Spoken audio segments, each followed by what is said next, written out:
Hola, ¿cómo estás? Buenas noches, es viernes, lo estamos logrando y estamos arrancando con un nuevo programa de Bienvenidos al Tren, aquí en vivo en la pantalla de Bravo TV. Y si no te molesta, hoy voy a empezar con un poema, todo un desafío.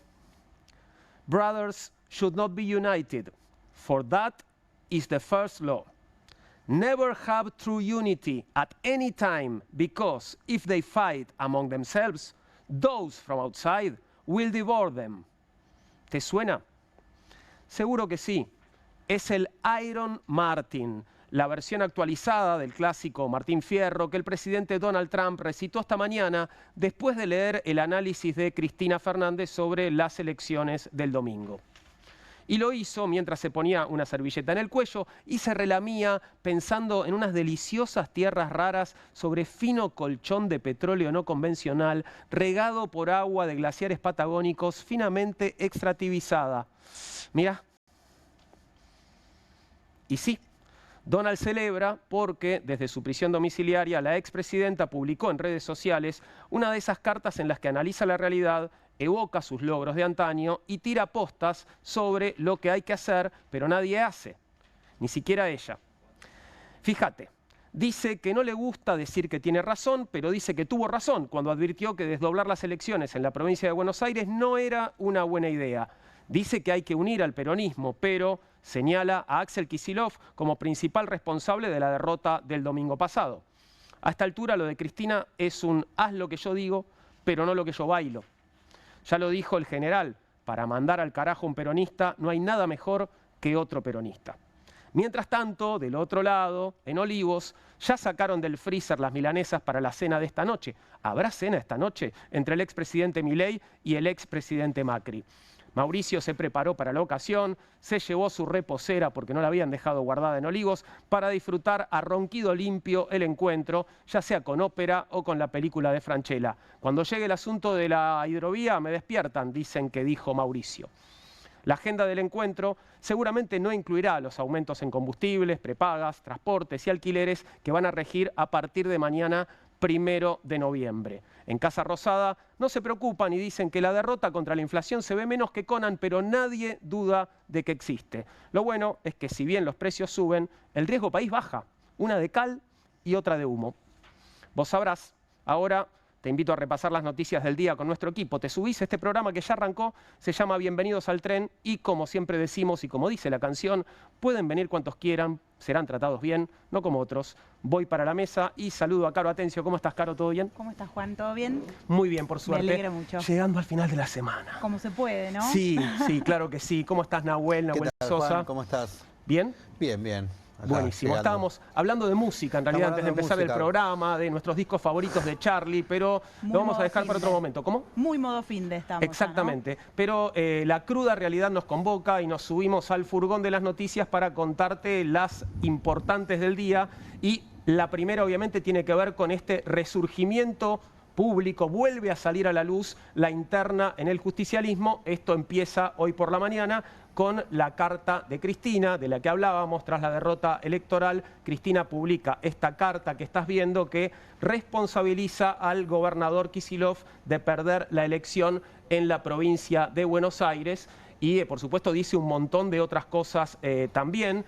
Por su lado, el gobernador se reunió con intendentes del movimiento que él lidera, el movimiento Derecho al Futuro, para evaluar la posibilidad de cambios en el gabinete. Y por otro lado, tenés también ya algunos dirigentes provinciales del PJ que están empezando a pensar que tal vez el mandato de Máximo Kirchner en la provincia de Buenos Aires podría estar llegando a su fin. ¿Cómo la ven? ¿Cómo ven esta interna que de repente empieza a florecer? Bueno, a ver, recordemos algunas cosas, Juan. La primera es, en teoría, en diciembre habría renovación del PJ en la provincia de Buenos Aires.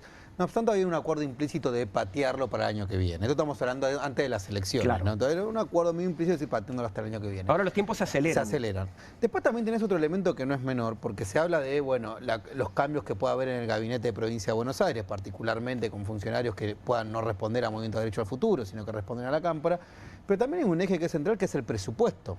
Es decir, porque para aprobar el presupuesto del 2026, Axel va a necesitar también de... La unidad. Claro, entonces ahí aparecen como eso uno diría en este juego medio de Tetris, y los intendentes, que para mí algo que, si bien no pasó inadvertido, tampoco se le dio la trascendencia que tendría, que es lo que dijo el hijo de Granados, ¿no? Cuando dijo, bueno, los votos son nuestros, ¿no? De los intendentes, ¿no? Como diciendo, el hijo de Granados, que perdón, que es el actual intendente. es el ¿no? actual intendente de Seiza, ¿no? Claro. Estamos hablando.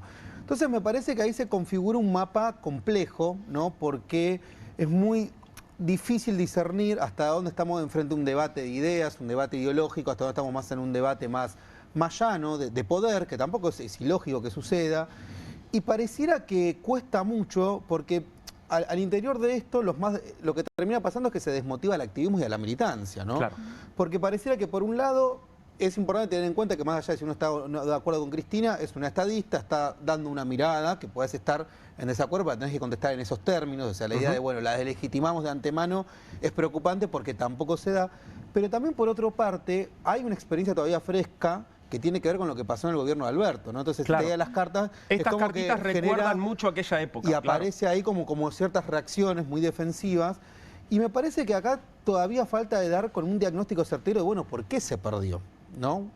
Incluso aunque pueda ser por el desdoblamiento, igual es una variable. Ahora hay otras variables que incluso pueden haber influido más que el desdoblamiento. Pero bueno, vuelve esta situación de discusión a cielo abierto. Sí, un poco también nos permiten preguntarnos a quién le estamos hablando con este tipo de discursos, ¿no? El intercambio epistolar le llega a un núcleo bastante duro de la militancia, de hecho. Yo no creo que esto interpele o que tenga un objetivo de ampliar las bases de sustentación del movimiento. Que en definitiva, encabezamiento de la carta, viste que es a los militantes. Absolutamente. ¿No? Y que tu primer mensaje sea específicamente dirigido a los militantes y que no haga ningún balance vinculado a qué es lo que lleva a que una derecha fascista se siga perpetuando en el poder, cuanto menos pareciera ser un análisis muy sesgado frente a un momento en el que uno espera de una máxima conducción otro tipo de contención, ¿no? Capaz que hay algo que uno puede aprender, que es, por ejemplo, qué hizo el PT y el Frente Amplio frente a las derrotas electorales. Yo me acuerdo, por ejemplo, que el Frente Amplio en su momento salía a caminar todo Uruguay con sus principales dirigentes, o sea, las distintas corrientes internas. El Frente Amplio también tiene corrientes internas, claro, ¿no? De hecho, Pepe Mujica respondía a uno, claro, y Tabaré Vázquez, nosotros lo veíamos como lo mismo, pero Tabaré tenía su fuerza y el Pepe Mujica tenía la suya. Y en su momento, cuando pierden las elecciones, no me acuerdo ahora cómo se llamó, pero como yo te dijera caminar los 100 municipios, se puso la dirigencia a la cabeza, siendo a escuchar y a debatir con la militancia. Lo que pasa es que Uruguay es chiquito para caminarlo también. Pero Brasil, el PT hizo algo parecido, ¿eh? Se caminó todo Brasil, ¿no? Eso ya es más meritorio. Pero habían armado los círculos del PT. Es decir, se necesita tener un espacio, porque me parece que si se quiere dar un debate de ideas, que me parece que podría ser algo que sea una derrota, y obviamente teniendo en cuenta que Cristina está presa, por lo tanto obviamente que puede estar mucho más limitada de lo que es ese debate, pero me parece que hay algo que es más allá del PJ. ¿Qué método le propones para que ese militante pueda expresarse, claro, para que en algún momento haya una síntesis? Si no, lo que se transforma es una interna dañina, ajena a la sociedad, me parece. Escuchar a los ciudadanos, escuchar a los militantes, escuchar a las bases, según como lo quieras llamar, pero bueno, algo de lo que venimos hablando bastante seguido aquí, ¿no? Con distintos interlocutores. Pero nos vamos a morir de internismo. No solamente hay internas en el PJ, hay internas también en el oficialismo, y esto es noticia del día también hoy, antes de que Macri visite a Milei para las ya conocidas milanesas sin papas fritas. La ministra Patricia Bullrich divide el bloque del PRO en diputados. Los diputados que le responden se van con Milei. La senadora electa por la ciudad de Buenos Aires, Patricia Bullrich, se lleva a La Libertad Avanza a un conjunto de diputados que le responden, aunque eran todavía, bueno, integrantes del partido anterior de Patricia, del PRO. Además, obviamente, se está mencionando a Patricia Bullrich como presidente del bloque oficialista en el Senado, algo lógico, o como presidenta provisional del Senado. Tenemos un par de tweets de los diputados que estarían migrando del PRO a La Libertad Avanza. Ahí lo tenés a Damián Arabia. Igual ya venía llevando ensalada de papa y huevo a los asaditos en Olivos, ¿no? A los héroes. A los héroes le daba de comer papita y huevo a los héroes. Creo en el cambio profundo y en las ideas de la libertad, dice Damián Arabia. No se trata de sellos ni de colores, se trata de convicciones y nitidez. Por eso me sumo al bloque de La Libertad Avanza para dar la batalla por las reformas que van a sacar a la Argentina adelante. Así que, Mauricio, tachada Damián Arabia de los candidatos propios para el 2027, Damián Arabia no estaría en esa lista. Tenemos también a Sabrina Ahmechet. Sabrina Ahmechet, las ideas de la libertad son las que siempre guiaron cada una de mis acciones. Bueno, y las que ya hicieron grande, te llamó la atención, Nahuel, ¿no? A mí también. Y sí, porque ella era pro duro. O sea, que eso lo diga alguien que fue un pro blando, pero siempre, un poco mucho el siempre, me pareció. Sí. Y las que ya hicieron grande nuestro país. Dejar atrás el populismo es lo que la Argentina necesita y el presidente Milei nos está conduciendo en ese proceso. Me sumo al bloque de La Libertad Avanza para que juntos construyamos el Congreso más reformista de la historia argentina. Este es el tuit más obsecuente de los dos porque además usa palabras del presidente Milei. Sí, yo no sé si a Milei el reformismo le gusta mucho, ¿eh? Pero viste que igual... El Congreso más reformista parece son más... palabras del domingo por la noche de Milei. Dijo, vamos a tener el Congreso más reformista de la historia. De revolucionar a reforma. Exactamente. Un concepto un poco elástico el de la libertad. Me recuerda un poco a lo que había pasado con Silvia Los Penato en su momento, que también una acólita del PRO directamente, que en su momento tomó posición con un tuit que dirías bastante parecido al de Silvina, ¿no? Pero, no es novedad. pero ¿Los Penato se pasó a La Libertad Avanza? No. No, pero en su momento, coqueteó para justificar sus posicionamientos. Claro, ese equilibrio complicado que estaba haciendo, porque claro, había sido rival de La Libertad Avanza en la elección en la Ciudad de Buenos Aires y después tenía que ir y votar con La Libertad Avanza en el Congreso. Exacto. Complejo. Hay una sensación de que el Twitter medio como que va pasando y bueno, siga, ¿no? Los posteos se olvidan. Sí, y tenemos a Pato Vázquez, aquí, Pato Vázquez, siento la necesidad de definirme con pleno apoyo al rumbo y cambio profundo que lleva adelante el gobierno de Milei, en quien confío y no pretendo ser oposición. Seguiré acompañando a Pato Bullrich con convicción. Los colores no modifican las ideas y menos aún los valores que siempre defendí con coherencia, dice Pato Vázquez. Por eso he tomado la decisión de renunciar al PRO y su bloque y afiliarme a La Libertad Avanza para sumarme a trabajar en equipo por la Argentina que soñamos. Ahora, el PRO y el radicalismo en esta elección legislativa son las fuerzas que perdieron más bancas, ¿no? Creo, si no recuerdo mal el cuadro que estuvimos viendo hace unos días. Con esto el PRO, bueno, se está vaciando fuertemente, ¿no? Recordemos, Juan, que en ese cuadro de la sastrería, un muy buen laburo que hizo el equipo de Timerman, justamente lo que veíamos es que incluso en una muy mala elección la Libertad Avanza iba a sumar votos. Por ser la fuerza más nueva, no podía restar votos porque era la que menos ponía en juego. Más allá de la derrota del peronismo, el peronismo conservó los 45 diputados que estaban en juego. Es decir, más o menos la cantidad llegó. Pero efectivamente, como vos decís, quienes más perdieron es el radicalismo en sus distintas versiones y ahora el PRO, pero el PRO sobre todo porque se le están pasando. Además. Claro, por eso digo, se va a vaciar, se va a vaciar.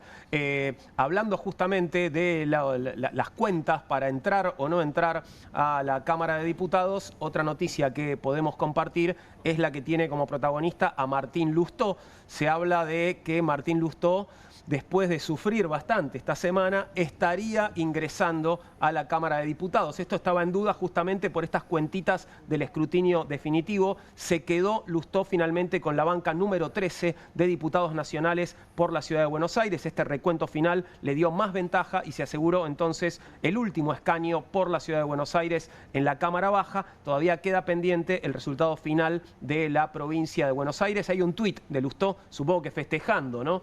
Es un poco largo, no lo vamos a leer entero a Lustó. Vamos por el primer párrafo. Hoy es el día de las cartas largas. Sí, parece. Se acaba de cerrar el escrutinio definitivo en la Ciudad de Buenos Aires y como lo marcó el provisorio, casi 100.000 porteños eligieron nuestra propuesta para que los represente como diputado nacional. En el escrutinio definitivo subimos 1.294 votos y a La Libertad Avanza le faltaron 8.688 para poder sumar un diputado más. Después lo que viene es agradecimiento, explicar lo que estuvo haciendo en estos días esperando esta cuenta para tener el resultado final. Bueno, habla de más de 100.000 porteños, la misma persona que hace unos años casi es jefe de gobierno de la ciudad. Está ahí, porque en su momento con Larreta estuvo ahí, ¿te acordás cuando fueron al balotaje? Sí, pero con un volumen de votos mucho más grande. Ya, pero también, viste, como que había quedado 3 puntos abajo, la primera después, con Jorge Macri en la interna también ahí, y ahora de nuevo también ahí.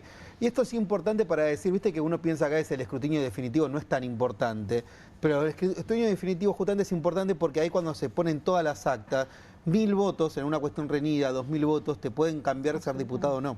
Efectivamente, Bueno, y es lo que sucedió en este caso. tal cual. Y hablando de Jorge Macri, también hoy se despachó con un tuit bastante cercano a Milei. Bueno, hemos visto en los últimos meses una novela prácticamente con Jorge Macri y hoy estaba nuevamente haciendo las paces con Milei después de un abrazo. Ayer lo abrazó, viste que lo abrazó. Un abrazo muy sentido. Con palmada que hizo ruido, viste que la palmada se escucha, la palmada que le da a Jorge Macri, que tiene una caja que amplifica también, ¿no? Pero que venía de haberlo ignorado, no sé si se acuerdan, en la última apertura de sesiones, fue que le pasó por al lado y ni lo saludó, así que esta novela, no sabemos dónde termina. El 25 de mayo en la catedral, Eso ¿no fue que le pasó por adelante? A Villarreal. Sí. Impresionante. Impresionante. Una última noticia que compartimos antes de arrancar con nuestras mesas de conversación tiene que ver con la lucha de los trabajadores del Hospital Garrahan, que han decidido hoy tomar la dirección médica para reclamar contra los descuentos por hacer paro. Les están descontando los días de paro a los trabajadores del Garrahan y obviamente están rechazando esta medida. Exigimos que den marcha atrás con estos descuentos criminales, declaró Alejandro Lipkovich de la Junta Interna de ATE Garrahan. Creo que tenemos imágenes para compartir sobre esto. En este momento la dirección médica del Hospital Garrahan está ocupada porque los directivos, Piloso, el Consejo de Administración, resolvieron descuentos de sueldo brutales, 300, 400, 500 mil pesos por ejercer el derecho a huelga a trabajadoras que no llegan a fin de mes, que son madres solteras, que no pueden pagar el alquiler, mientras ellos usufructúan personalmente millones de pesos para sus ingresos, designan contratados como asesores que ganan 3.4 millones y hambrían al personal. La crisis del Garrahan no solo está lejos de resolverse, sino que se profundiza. Exigimos que las autoridades nos reciban, no lo están haciendo, y que den marcha atrás con estos descuentos criminales. Las imágenes que veían eran justamente de la dirección médica, allí en ese lugar, en el Garrahan, en el subsuelo del Garrahan, y Alejandro Lipkovich, que daba cuenta de lo que estaba pasando allí. Le mandamos un abrazo y, por supuesto, nuestra solidaridad a los trabajadores del Garrahan, y estamos esperando para tener una comunicación con el lugar de los hechos, ahora en unos minutos. Pero antes de eso, bueno, vamos ahora mismo, vamos a meternos ya porque creo que tenemos la comunicación y creo que puedo saludar a Norma Lezana. Norma es nutricionista y secretaria general APIT del Garrahan. Norma, estás ahí, buenas noches, te saludamos desde Bienvenidos al Tren.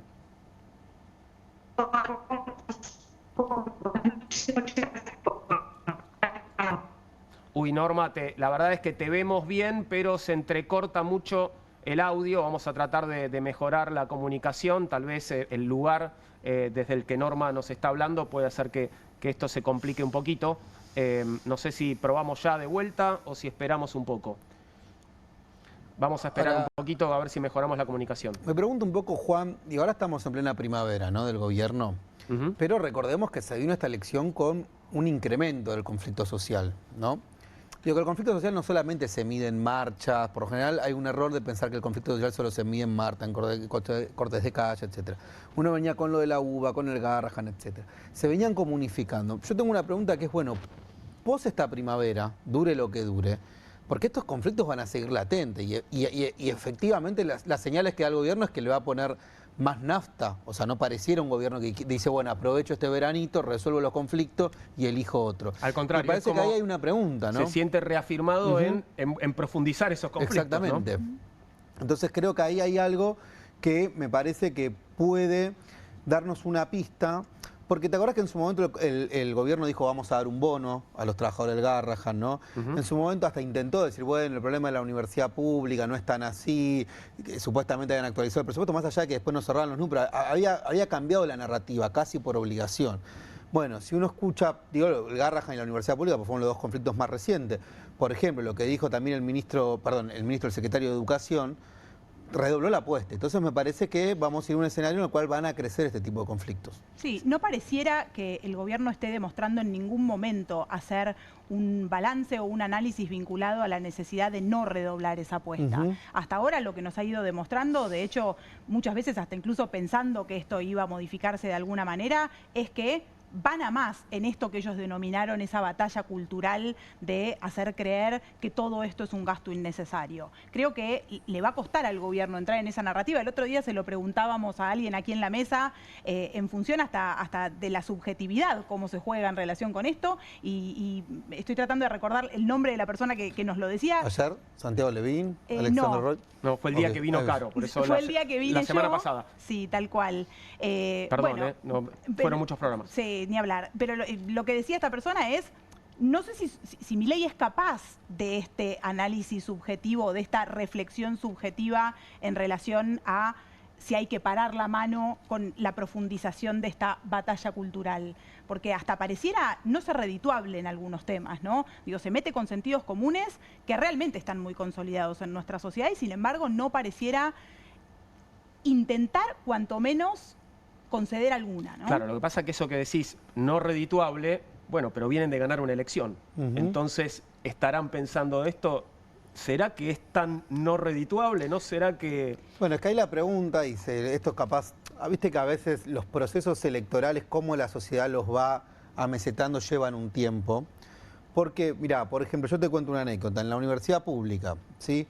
Un trabajador no docente había votado a Milei y él decía, bueno, pero bajó la inflación. O sea, me bajó el poder adquisitivo, pero bajó la inflación. No estoy de acuerdo con que reprima a los jubilados, ¿no? Digo, porque ahí es donde me parece que a veces el gobierno se sobregira, ¿no? Claro. O sea, que una persona la haya votado porque que le haya bajado la inflación le considera más importante que las otras variables, no quiere decir que después tenga una adhesión a que no resuelva el conflicto del Garrahan, a esas movidas, me parece.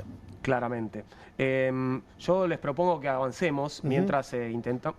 Bueno, voy a esperar, vamos a esperar un poquito más a ver si logramos la comunicación con Nora Lezana, que está allí en la dirección médica del Garrahan, donde los trabajadores llevan adelante esta toma. Vos sabés, Juan, que hace poco, el mes pasado, la Facultad de Sociología de la UBA había hecho con la Asociación Civil Nueva Argentina un estudio sobre salud pública. Y una cosa que fue muy interesante fue que 7 de cada 10 personas valoraban, y no solo valoraban, pedían que se resuelva el conflicto del Garrahan a favor de los trabajadores del Garrahan, incluso entre los votantes de Milei. Ahí me parece que es donde muchas veces hay que mechar. Y cuando se le preguntaba en provincia de Buenos Aires, por ejemplo, por privatizar Rioma o privatizar, decían que no estaban de acuerdo con la privatización. Esto cuando siempre tratamos de reponer esta idea de, bueno, hay contradicciones en los votantes, como puede haber contradicciones en los votantes de Fuerza Patria, ¿no? Sí, claro. Es decir...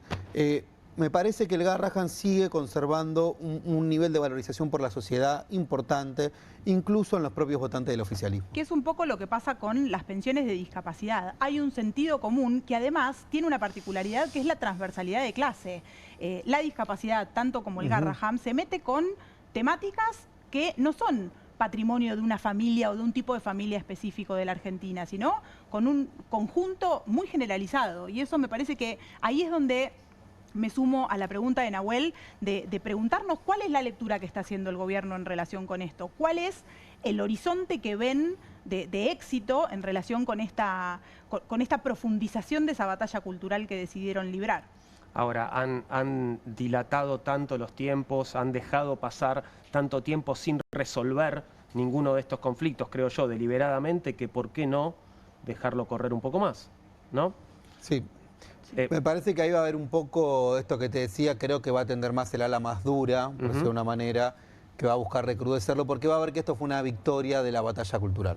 Tenemos ahora sí en línea, creo que vía telefónica, a Norma Lezana, desde el Garrahan. Hola Norma, ¿cómo estás? Hola Juan, ¿cómo estás? Ahí volví. Ahora sí, no te vemos, pero te escuchamos. Bueno, contanos cómo está la situación allí. Están llevando adelante la toma de la dirección médica, ¿verdad? Mira, nosotros estuvimos hasta hace unas horitas en la dirección, intervino un juez con un mediador.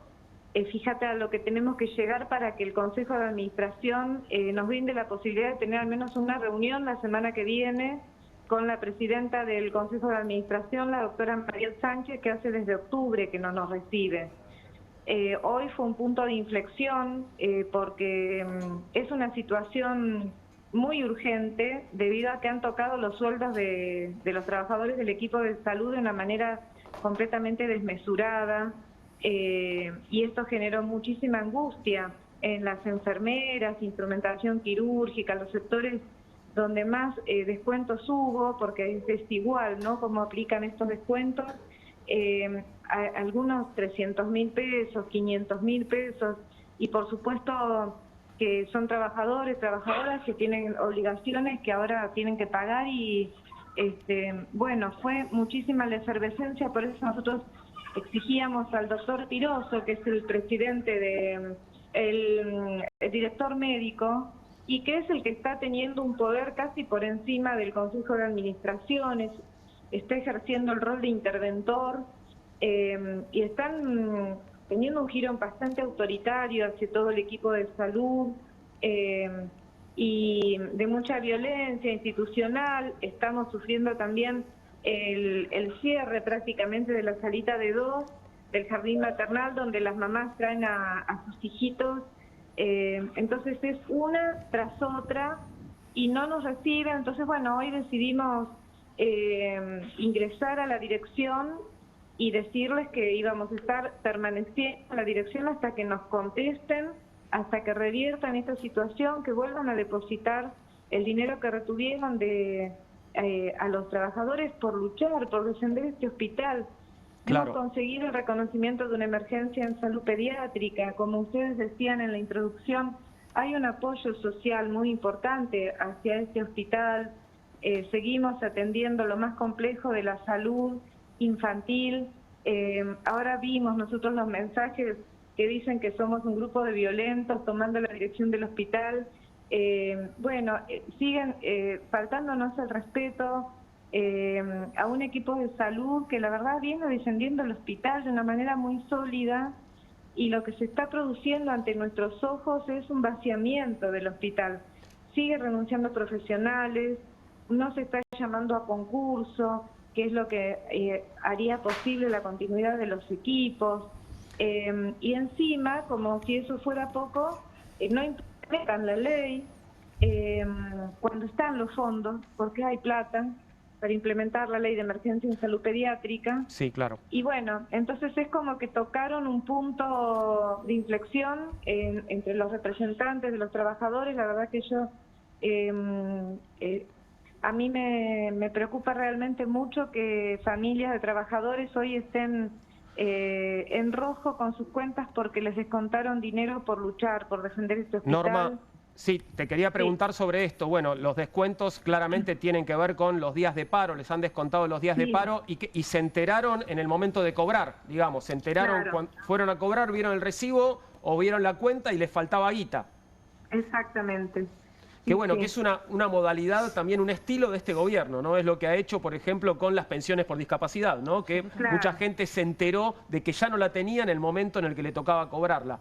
Bueno, parece ser un estilo. Bueno, increíble esto de que tengan que hacer tantas cosas para que les den una reunión, además, ¿no? Para sentarse a conversar. Bueno, esto va a suceder la semana que viene, Norma, entonces.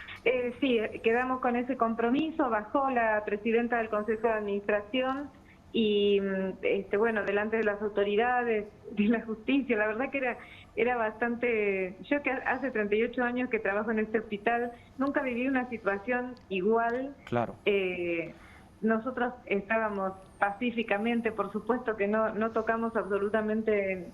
Sí hubo carteles, ¿no?, que los compañeros y las compañeras pegaron de protesta en la dirección. Pero lo que queríamos simplemente y lo que queremos desde octubre del año pasado es que se sienten a dialogar con nosotros, y que paren. Les dejamos una nota en lo que les pedimos es que tomen y le den continuidad al proyecto de hospital, que hace 38 años hacemos historia con el Tarrajan, que tomen ese proyecto y lo lleven adelante, lo defiendan como nosotros lo estamos defendiendo. Y si no, les pedimos que renuncien realmente, porque no estamos dispuestos a entregar nosotros el derecho que tienen los niños, niñas y adolescentes para seguir viniendo al hospital. 5 trasplantes hubo en estas semanas, ¿no? Norma, ¿qué pasa hasta el momento de la reunión? ¿Cómo van a seguir ustedes hasta el momento de la reunión? ¿Levantan la toma de la dirección? ¿Se quedan ahí? ¿Qué van a hacer? No, decidimos levantar la toma, con este compromiso. Previamente, con este compromiso. Bien. Con este compromiso del Consejo de Administración, que inclusive llegó la noticia a Lugones, Y así que bueno, por lo menos hemos tenido contacto con las máximas autoridades, y lo que les queremos pedir es que, bueno, en primer lugar, reviertan la situación de los descuentos. Nos vamos a organizar también para ayudar en este sentido a todos los compañeros y compañeras que tuvieron estos descuentos tremendos, son confiscatorios, ¿no? Claro. Injustos. Sí, sí.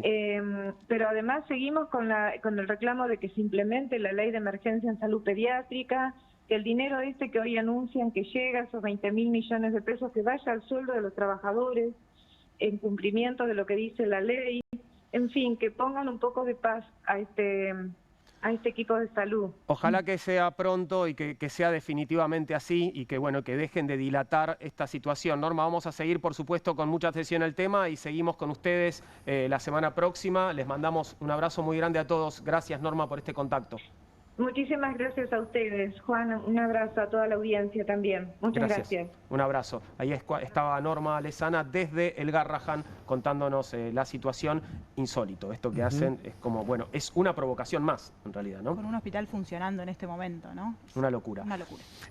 Bueno, cambiamos de tema, de alguna manera cambiamos de tema. Vamos a hablar ahora de las derechas radicalizadas, en un momento en el que tenemos además migraciones internas dentro de las derechas. ¿No hablábamos un poco de eso? Bueno, gente que del PRO se traslada a la Libertad Avanza, si hablamos de los referentes, de los representantes, pero ¿qué pasa también? Bueno, entre los votantes de las derechas radicalizadas estamos con Ezequiel Saferstein, sociólogo, investigador de la UNSAM y del CONICET. Bienvenido, ¿cómo estás, Ezequiel? Gracias, ¿qué tal? ¿Cómo están? ¿Todo bien? Muy bien, todo bien. Me gustaría empezar por la Derecha Fest, porque entiendo que es un lugar que has visitado y que has estudiado bastante. Sí, lo visité anoche justamente por segunda vez. ¿Y qué tal lo pasaste? Bien, bien. Soy habitué en realidad porque, bueno, vengo haciendo una investigación desde 2018. En la Derecha Fest no existía, ¿no? Pero sí existían las presentaciones de libros, reuniones sociales. Sobre todo eso, en torno al mundo del libro, en torno a Agustín Laje y Nicolás Márquez, que son los autores por los que me interesé desde el principio. Y hubo un primer Derecha Fest el año pasado, en octubre, que también estuve. ¿Cómo la pasé? Bueno, es un evento así bastante particular, tipo como charlas TED de distintos exponentes de las derechas. Hay diferencias entre los dos a los que fui. Ayer el plato fuerte era Patricia Bullrich, que, bueno, en esto que decían ustedes, ¿no? De referentes que se fueron radicalizando, bueno. Fue como la primera presencia estelar de Patricia Bullrich en una Derecha Fest, ¿no? Sí.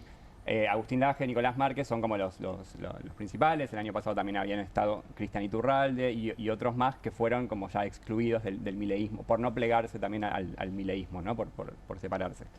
Así que bueno, nada, son presentaciones de media hora acerca de distintas expertise de cada uno de los referentes.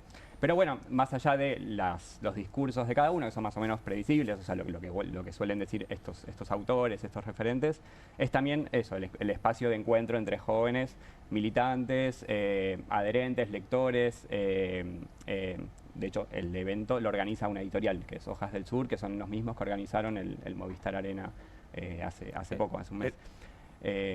Y son los que publican los libros de todos los que exponen. Patricia Bullrich, de hecho, va a sacar un libro este año con esa editorial. ¿Y cómo son los asistentes a la Derecha Fest? ¿Cómo describirías a los militantes? ¿Se los puede llamar militantes?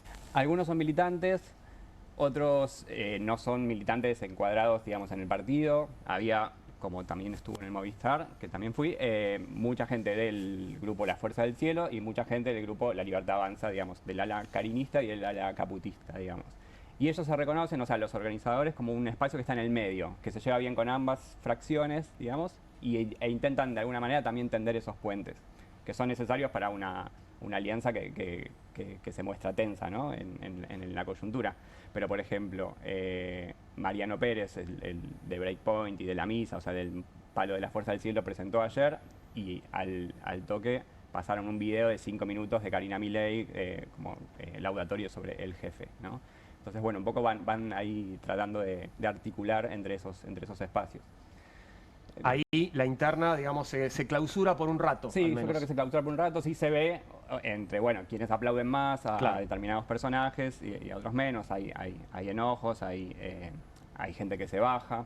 Esto que les decía antes de Cristian Iturralde, no sé si lo conocen, es un autor también del palo del nacionalismo católico muy fuerte, que empezó siendo muy mileísta y muy parte de esa cofradía de la batalla cultural, como se llaman ellos, ¿no? Nicolás Márquez, Agustín Laje, estos autores. Y bueno, cuando empezó a criticar al gobierno quedó ahí excluido. De hecho, el Derecha Fest era un emprendimiento iniciado por Márquez y Iturralde, y después quedó por fuera, ¿no? Y por ejemplo, porque en varias investigaciones que se han hecho sobre juventudes y Milei, una puede detectar que no es lo mismo a veces lo que pasa entre el público 16-25 años que el público 25-30, y que tampoco pareciera a simple vista ser lo mismo lo que pasa entre las mujeres que entre los hombres. No sé si vos notaste como ciertas diferencias con otras fuerzas políticas donde a veces son más mixtos los encuentros, las formas de procesarlo. Sí, es cierto que desde los inicios de mi trabajo de campo, 2018, era un público principalmente varonil. Todavía no existía, o digo, sí existía Milei e iban por canales separados. Después se fueron articulando. De hecho, en 2019 fue el primer evento que juntó a Laje, Milei y Márquez en el mismo lugar donde fue ayer el Derecha Fest, donde también primaban los varones. Probablemente también lo sigan siendo, pero en la masificación del mundo Milei, bueno, hay una transversal, o sea, se fue ampliando muchísimo el espacio de mujeres y también de referendas mujeres en los discursos. Digamos, ayer una de las presentadoras era Lilia Lemoine, por ejemplo. Pero sí, y también, por ejemplo, era gracioso que Patricia Bullrich le hablaba a los jóvenes, pero ya el público no era el 20-25, sino que había 30 y largos también. Como un ex junto por el cambio, ¿no? Sí. Y por ejemplo, en materia de adversarios, ¿no? ¿Notaste ciertos cambios? Porque uno podría decir, bueno, dentro del repertorio mileísta, ¿no? El adversario a veces son las feminazis, a veces son los zurdos, a veces son los cuca, a veces son los peronchos. En su momento eran los propios votantes juntos, no los votantes, los dirigentes juntos por el cambio, eran los viejos meados, que no entendían, ¿no? Como que van cambiando. ¿Notás ahí que ahora quiénes están ahí, con quiénes están más enojados? Ahora es entre ellos que se enojan. Claro, también las internas son interesantes. El adversario sigue siendo todo lo que no es ellos, digamos. Bueno, de las diferentes maneras de definirlo, como decís. Bueno, desde los ñoños republicanos, como dicen ahora, a los cucas, comunistas, riesgo cuca, digamos, es como un todo que lo pinta como homogéneo. Pero sí, es cierto que los temas con los que empezaron, digo, el feminismo o el discurso de los años 70, digamos, o la agenda de los 70, de hecho eso en el Derecha Fest del año pasado, estuvieron Ricardo Senjín y otros referentes de Justicia y Concordia, una agrupación que defiende a los militares, y le exigían al gobierno de Milei que haga algo sobre eso. Y esta vez no hubo espacio para voces críticas por derecha incluso. Ezequiel, te hago una pregunta. Hoy, antes de venir para acá, leí tu artículo, debo reconocer que lo hice bastante rápido, así que más que nada para escucharte a vos, este artículo que escribiste, Viva la Derecha Fest, en el que planteas como una suerte de tesis que tiene que ver con que las derechas ya no buscan solamente ganar las elecciones, sino controlar la cultura, ¿no? Por decirlo de alguna manera. ¿Realmente pensás que son exitosos en esto de controlar la cultura? Te lo pregunto sobre todo porque siempre estamos pendulando entre la duda de si verdaderamente esa derecha está logrando un cambio de hegemonía en relación a temáticas que dábamos por sentadas hace algunos años, o nos estamos comiendo algún tipo de curva. Bueno, sí, yo creo que en parte sí. No sé, hay como un uso bastante compartimental acerca de la cultura como si fuera algo escindido de lo social, ¿no? Su discurso es, bueno, la batalla cultural es la izquierda perdió la guerra militar, cayó la Unión Soviética, entonces se dedicaron a conquistar el sentido común, las mentes, como si eso fuera algo separado, como si eso fuera la construcción de hegemonía, que no lo es, digamos, porque, bueno, a través del arte, a través del cine, a través de la literatura, es lo que, ese discurso de, bueno, tenemos que intervenir desde ese costado porque la izquierda lo hizo bien, entonces... Pero bueno, los procesos de construcción de hegemonía son desde abajo, o sea, no es algo que se realiza desde el Estado, de hecho no ha sido exitoso así. Entonces está ese riesgo también, o eso veo, por ejemplo, no sé, desde la Fundación Faro, que es la que preside el AGE, o estos espacios, bueno, hay como un uso también bastante desde arriba para decir, bueno, vamos a hacer determinados programas, determinados eventos, determinadas cuestiones. Eso no creo que sea exitoso, pero sí, yo sí creo que el cambio social ya sucedió y que Milei es el exponente de eso. Entonces sí hay un proceso de transformación social, pero que no tiene que ver necesariamente con el discurso de la batalla cultural, aunque juega un rol ahí.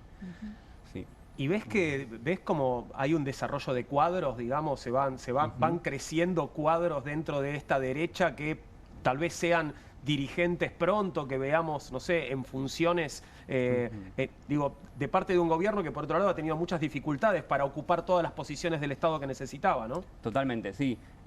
Hace bastante que se viene hablando de Agustín Laje como un posible incluso sucesor de Milei en algún momento. Y es alguien, un joven politólogo que empezó en ese espacio de sociabilidad, también de la mano de Nicolás Márquez, que fue su mentor. Y el público, digamos, los jóvenes que iban allí, le exigen o miran a Laje como un posible cuadro, como un posible referente, ¿no? Y le piden un involucramiento en la política partidaria de alguna manera. Y él por ahora se mantiene como en esa posición desde la Fundación Faro, que es un espacio de formación política y de formación de cuadros, también dicho explícitamente, o sea, hacen cursos y todo, como también los tiene el peronismo, como tienen todas las culturas políticas. Solo que muy bien financiados también. Y ahora te hago una pregunta, en materia más de liturgia o de mística, ¿no? Porque uno dice, por lo general las fuerzas políticas, el peronismo, la izquierda, e incluso en algún momento el radicalismo, en los eventos, bueno, digo, hay banderas, hay canciones que son largas, que no es solo el que nos salta es un cuca, ¿no? Sino que muchas veces las canciones tienen como un recorrido, hay como toda una suerte de mística. ¿Eso vos lo viste, no? ¿Es una cosa completamente diferente?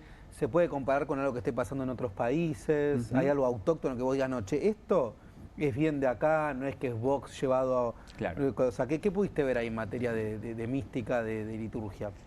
Por ejemplo, en el Movistar Arena de hace unas semanas, yo estuve, porque estoy haciendo trabajo de campo con unos militantes de La Libertad Avanza, y la litúrgica era muy peronista, digamos, o sea, bengalas, canciones con la longitud que puede tener una canción de los grupos peronistas, repartición de remeras, digamos, bueno, como un acto bien de las orgas partidarias más tradicionales. No nombraste choripanes y micros. No, ¿Había? No. Micros sí, pero choripanes no vi. Comen otra cosa. Comen otra cosa. ¿Cuánto sale la entrada? Comen nachos, los de Trump, esos que come Trump. Me interesa saber cuánto se paga por entrar. El Derecha Fest valía alrededor de 40.000 pesos. Después fueron bajando el precio. De hecho, sí, uno de los organizadores me dijo que les costó vender las entradas también, o lo adjudicaban a que fue muy seguido del Movistar, entonces, y que era gratuito, bueno, en un evento bastante parecido. Están saturando el mercado. Les pelaron las billeteras a todos los libertarios. Claro. Pero bueno, en relación también con lo que decía Joel, el lugar del libro, por ejemplo, se presenta una feria de libro libertaria. Entonces, bueno, los libros ocupan un lugar importante, de hecho, todos los expositores. Bien.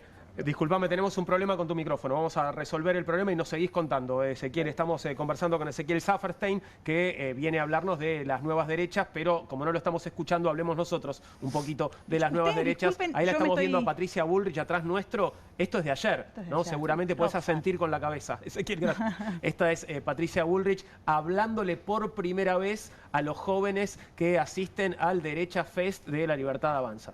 Sí, perdón. Sí, no. Por favor. No, me preguntaría, ¿viste el término le entró la balubi? ¿No? Sí. Que ahora se utiliza. Yo diría, bueno, si hubo algunos cambios, porque, por ejemplo, el concepto de casta es un poco difícil sostener. O sea, hoy son gobiernos, ¿no? Entonces, una cosa, me imagino, un Derecha Fest en el 2018, 2019, donde no eras gobierno, no tenías el Estado, donde todo valía, y un Derecha Fest donde, bueno, ya llevas 2 años, donde la casta, o sea, ¿cómo eso lo procesa? Que frente a eso podés fingir demencia y seguir negándolo, o si en todo caso hubo un cambio, o sea, ¿cómo afecta ser oficialismo en un evento que por lo menos se plantea como contrahegemónico, si uno Sí, quisiera. Y ser anticasta Pues cuando está estás poniendo a Pato Patricia Bullrich. Bullrich como Falta principal Scioli ahí, era protagonista. como- Claro, ahora te podemos escuchar, Ezequiel. Totalmente, son algo de eso también vengo pensando, ¿no? Como los desafíos de institucionalizar o instrumentalizar esa llamada batalla cultural, ¿no? Bueno, cuando eran de barricada, contracultural, contra el sistema, etcétera, ahora que son gobierno, bueno, empiezan a aparecer los problemas y también, bueno, cómo se instrumentaliza eso, qué es la batalla cultural hoy. Y bueno, el Partido de la Libertad Avanza, la convocatoria a militantes, los centros de estudiantes, siguen llamando esta idea, ¿no? Bueno, sumate a dar la batalla cultural. ¿Sentís que han tenido logros, que en esta batalla cultural han triunfado en algún aspecto?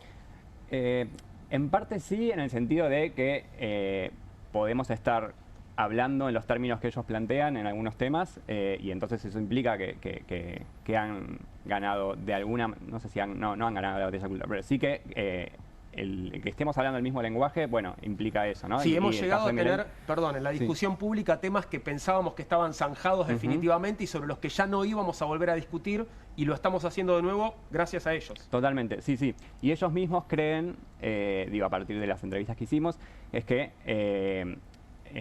lo que lograron como colectivo, digamos, es incluirle o permitir que el liberalismo incluya estos temas, ¿no? El tema del feminismo, el tema del género, el tema del aborto, el tema de los 70, algo que el liberalismo quizás iba por otro camino. Bueno, y en ese proceso de fusionismo también de las derechas, bueno, están funcionando así como este bloque. Perdón, sí. ¿O yo? Sí, Vaya. por Yo, favor. yo lo investigué a nuestro invitado un poco y estuve viendo que tenés una publicación que se llama Edición de Libros y Derechas del año 2023. Y esta es una pregunta más bien vinculada al clima de época, porque la verdad me sorprende bastante pensar que a nivel editorial se puedan generar transformaciones de la envergadura de la que vos estás hablando. Y hay un poco un análisis tuyo vinculado a que los lectores de libros de la derecha argentina están nutriéndose a través de productos editoriales. Y me llama la atención en una época en la Leen. que leen, la gente, Claro. la generación que lee libros, como dijo alguna famosa argentina. ¿Cómo convive esto con otras maneras de informarnos, ¿no? En un mundo en el que es todo ya, todo rápido, redes sociales. ¿Qué encontraste ahí? El libro, como artefacto cultural, en esto que les decía, que yo empecé yendo a presentaciones de libros de estos autores, y el libro ocupa un lugar muy relevante, digamos. Bueno, la firma de libros, digo, que los jóvenes vayan con su libro por ejemplo, el libro negro de la Nueva Izquierda, que fue el libro que marcó un antes y un después para Agustín Laje y Nicolás Márquez, y para muchos seguidores, digamos, en las entrevistas que hacemos, este libro me cambió la vida de alguna manera, ¿no? Laje pone en palabras algo que yo sentía y no sabía cómo expresar. Bueno, la materialidad del libro también, cómo lo subrayan, qué hacen con ese libro, cómo lo exhiben en su biblioteca, digamos, y más allá de la lectura o no, muchos lo leen, muchos no, muchos lo tienen, es un instrumento para la batalla cultural, como también podría ser en su momento el libro de Cristina, cuando la gente iba y no necesariamente lo leía. O sea, es un libro que hay que tenerlo, hay que prestarlo, hay que exhibirlo. Y el libro no excluye otras plataformas, digamos, posté un libro en las redes, en una historia, y de hecho encontré entre las entrevistas también historias de amor, a partir de ver en una historia de Instagram que tenían el mismo libro que querían, ¿no? Espectacular. Entonces, un poco la materialidad del libro ocupa una función también de socialización, de vinculación, más allá de que se lea o no, y más allá de que las redes obviamente copen el discurso público y la conversación. ¿Y qué encontró Laje para, como decías a propósito del comentario de este lector con el que hablaste, para poner en palabras eso que muchos estaban pensando? ¿Qué es lo que encontró? ¿Qué encontró el lector? No, Digamos, ¿qué encontró Laje para llegarle a estos pibes? Y una sensibilidad de la época, digo, el libro negro de la Nueva Izquierda salió publicado en 2016 y hablaba desde una perspectiva reaccionaria, antifeminista, Laje y Márquez, ¿no? Los dos.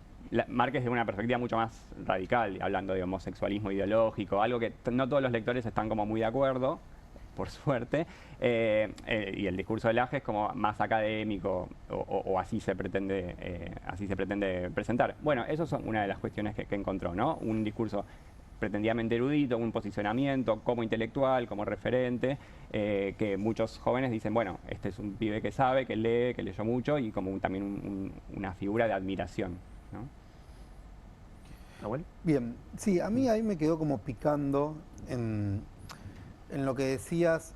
Pues yo recuerdo, por ejemplo, una investigación que en su momento habíamos hecho con Flaxo, que esto que te decía sobre juventudes y Milei, y algo que llamaba la atención, no sé si esto sigue sucediendo o es algo que ha disminuido, es que, por ejemplo, había personas que te reivindicaban al JAB, a Full, jóvenes, y sin embargo también te reivindicaban, por ejemplo, la universidad pública, y sin embargo hasta había casos, me acuerdo, en entrevistas de campo que reivindicaban el aborto, ¿no? El caso de mujer. Entonces, bueno, obviamente contradicciones como puede también tener un militante de otra fuerza política, ¿no? Pero quiero decir, si vos ves que haya algunas contradicciones que estén más presentes ahora en el último tiempo que en otros momentos.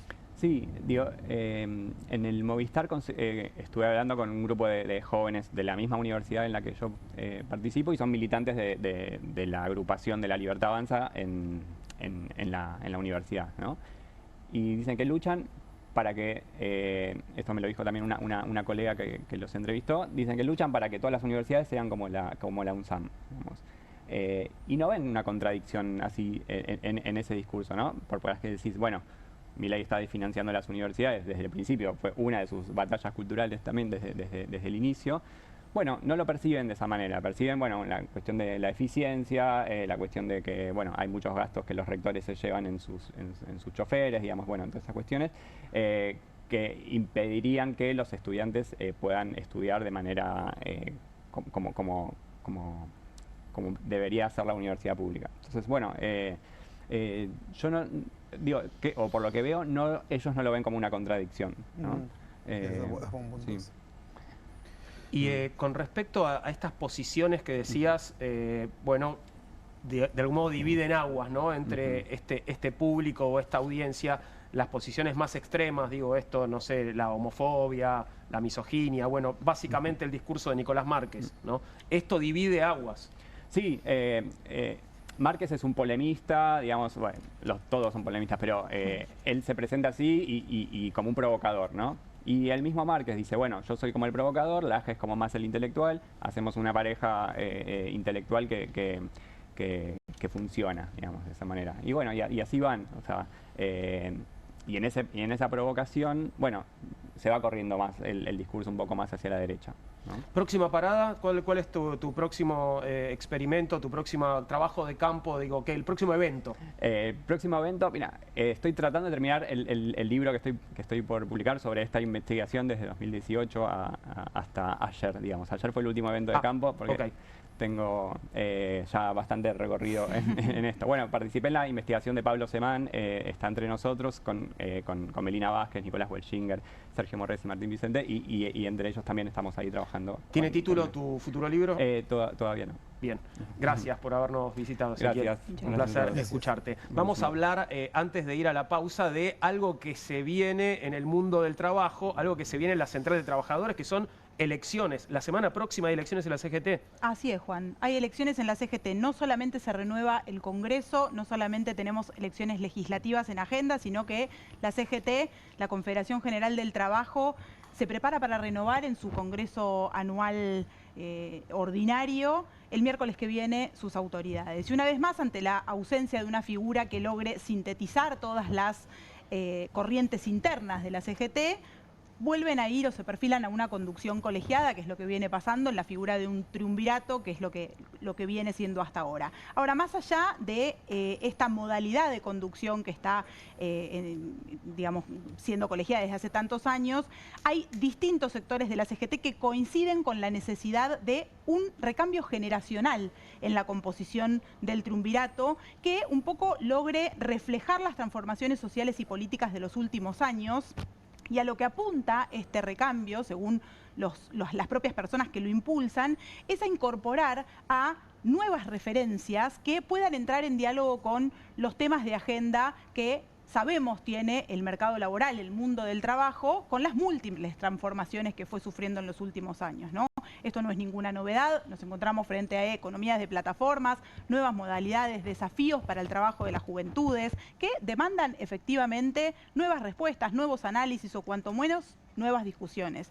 Entre los nombres que empezaron a surgir y que están en danza en estos días para representar esta renovación de la que estamos hablando, figuran Jorge Sola, de 59 años, del Sindicato del Seguro. Está Cristian Jerónimo, también de 41 años, que es del Sindicato del Vidrio. Y está también Maya Volkolovsky, de Judiciales, de 43 años. Los tres son miembros de la comisión directiva de la CGT, pero bueno, en el caso de Maya Volkolovsky, su posible incorporación al triunvirato es bastante novedosa porque, bueno, Maya es una mujer. Y pensar en una mujer en el triunvirato de la CGT es cuanto menos una novedad. No es el primer caso. Ya pasó una vez. Ya pasó una vez, de hecho, porque esto sí pasó, hace varios días que corre la noticia y la posibilidad de que Maya integre el triunvirato.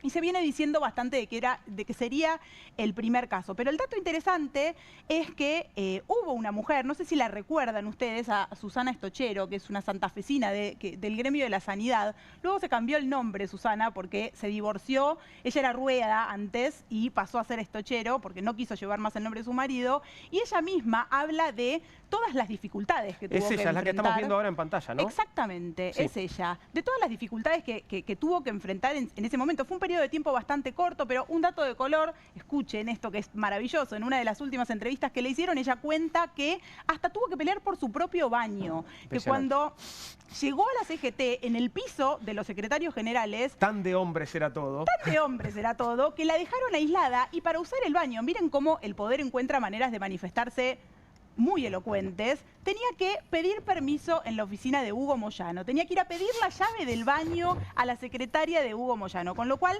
esa es una de las maneras que encontró Susana para reflejar las dificultades que tiene ser una mujer y sindicalista, ¿no? Pero bueno, volviendo a la coyuntura actual, esto no solamente tiene un antecedente en esta persona que estamos viendo en pantalla, sino que también la CGT en el año 2021 reformó su estatuto, con lo cual hay paridad formal en la CGT y no es una novedad tampoco que las mujeres sindicalistas llevan años, muchos años de organización y que todo esto fue generando que se dieran las condiciones para empezar a exigir esa paridad sustantiva.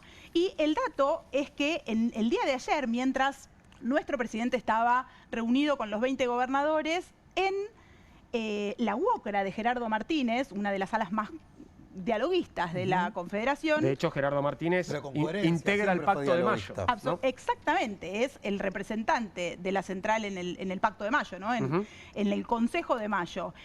Estaban al mismo tiempo, mientras Milei estaba buscando los votos para la reforma, estaba la CGT reunida en la UOCRA pensando cómo frenarla. Así que esto también es un dato porque la foto fue bastante elocuente porque no solamente estaban sentados los secretarios generales actuales y anteriores, sino que estas tres personas, Maya, Cristian Jerónimo y Jorge Sola, estuvieron sentados en la cabecera y en el caso de Maya, la única mujer sentada ahí. Quienes estuvieron en esa reunión lo que dicen es que hay absoluto consenso para la unidad, que eso es una manera de pensar que hasta el 5 no va a haber rupturas, pero sobre todo que hay también consenso para que haya una mujer dentro del triunvirato, que sería responder a esta demanda histórica y, la verdad, necesaria para garantizar la paridad sustantiva dentro de la central. ¿Cuál es el día de la elección? 5 de noviembre, el miércoles que viene. Bien, mientras vos estabas contando todo esto, quiero decirte que ardía mi cucaracha, ardía fuertemente mi cucaracha y tiene que ver con, ¿lo puedo decir o no lo puedo decir? Bueno, renunció Guillermo Francos. Bueno. Me están diciendo por cucaracha que renunció Guillermo Francos y que no solo renunció, sino que, bueno, también se va su pollo, su ladero catalano del Ministerio del Interior. ¿Se acuerdan que, bueno, él tenía un vínculo personal muy fuerte, era un hombre de Francos, ¿no? Bueno, se van los dos. Lo que me están diciendo por cucaracha es que suena Manuel Adorni como nuevo jefe de gabinete y suena, lo estamos poniendo ya en Zócalo y en potencial, Santiago Caputo iría al Ministerio del Interior. Bueno, títulos que ya vemos están publicados en algún lugar, no lo estoy diciendo yo solo, renunció Guillermo Francos y Manuel Adorni sería su reemplazante, no sé de qué medio es el título que estamos compartiendo, pero bueno, ahí va, ya está apareciendo y a ver el posteo que estábamos viendo recién. Estábamos viendo el posteo de Francos en el que, bueno, nos cuenta sobre sobre su renuncia. Señor presidente de la Nación, a él está dirigido el posteo. Ante los persistentes trascendidos sobre modificaciones en el Gabinete Nacional, me dirijo a usted con el objeto de presentarle mi renuncia al cargo de jefe de Gabinete de Ministros para que pueda afrontar sin condicionamientos la etapa de gobierno que se inicia luego de las elecciones del pasado 26 de octubre. Le agradezco profundamente la oportunidad de servir con lealtad y patriotismo. Bueno, generalidades. A ver esto. Por extraña coincidencia, mi primer acto como ministro del Interior y mi último como jefe de gabinete fueron reunir a los gobernadores de las provincias con el Poder Ejecutivo Nacional con el objeto de encontrar mecanismos de diálogo y generación de consensos imprescindibles para avanzar en las reformas estructurales que la Argentina necesita. Ha sido para mí un honor ser parte de un proyecto, bla, bla, bla. Sigo, ¿no?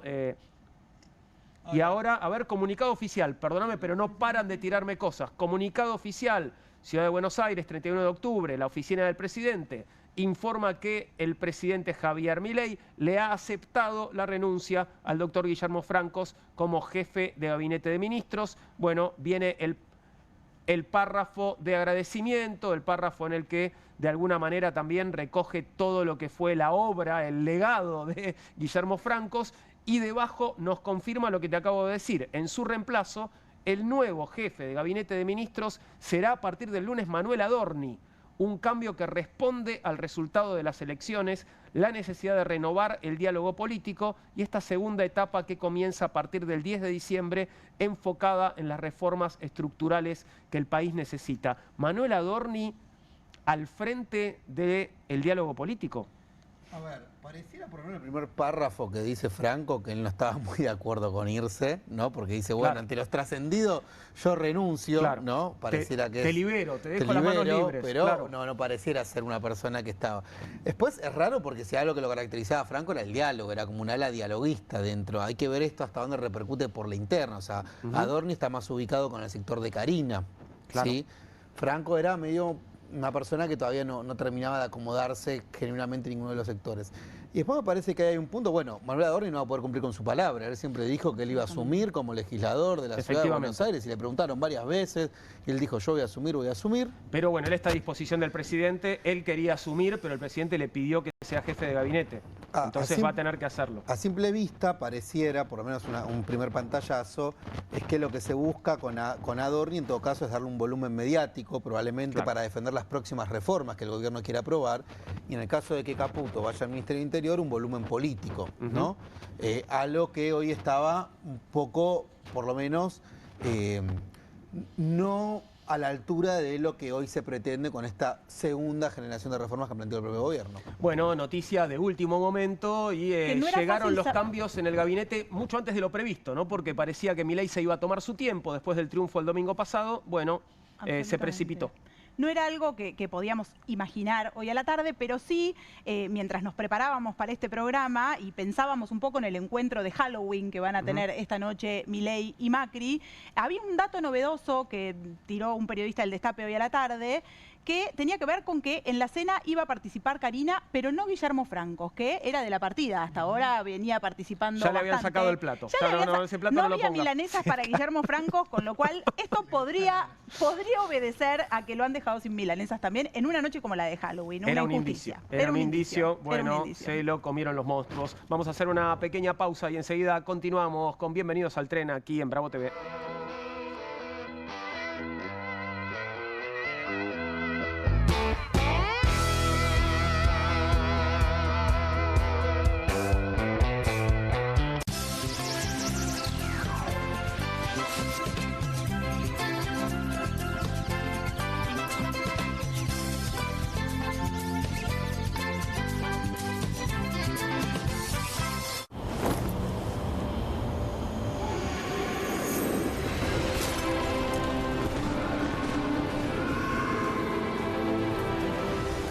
Betano, divertite a otro nivel con el bono de bienvenida.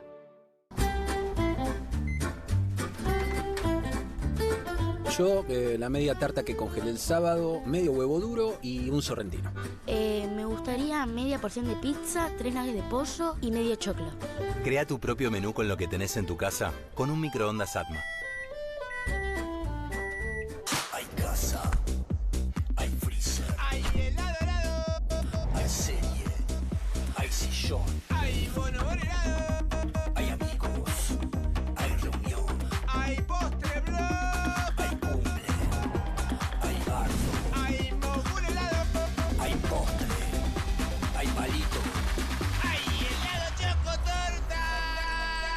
Hay casa, hay freezer y tus chocolates y golosinas favoritas hechas helado. Straight 8, la nueva herramienta de entrenamiento que te ayudará a pararte más derecho, ensanchar los hombros y alinear la columna para un alivio instantáneo.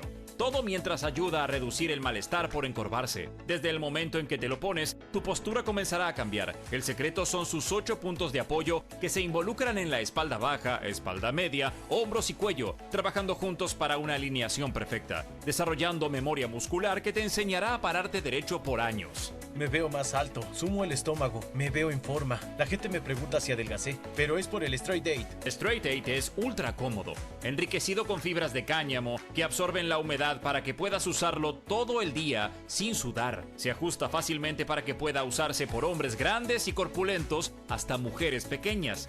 Es tan ligero y discreto que puedes llevarlo debajo de la ropa y nadie notará que lo llevas puesto. Es por eso que necesitas Straight 8, para que comiences a pararte más derecho y con más confianza. Los viejos aparatos ortopédicos pueden costar miles de pesos, pero ahora puedes ordenar el nuevo Straight 8 de la línea Serafit. Te ayudará a pararte más derecho, ensanchar los hombros y alinear la columna. Para un alivio instantáneo, todo mientras ayuda a reducir el malestar por encorvarse. Desde el momento en que te lo pones, tu postura comenzará a cambiar. Llame ahora mismo y adquiera su Straight 8.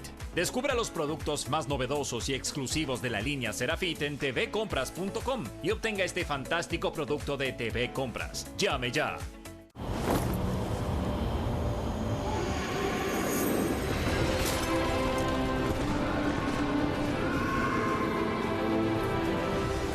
Betano, divertite a otro nivel con el bono de bienvenida.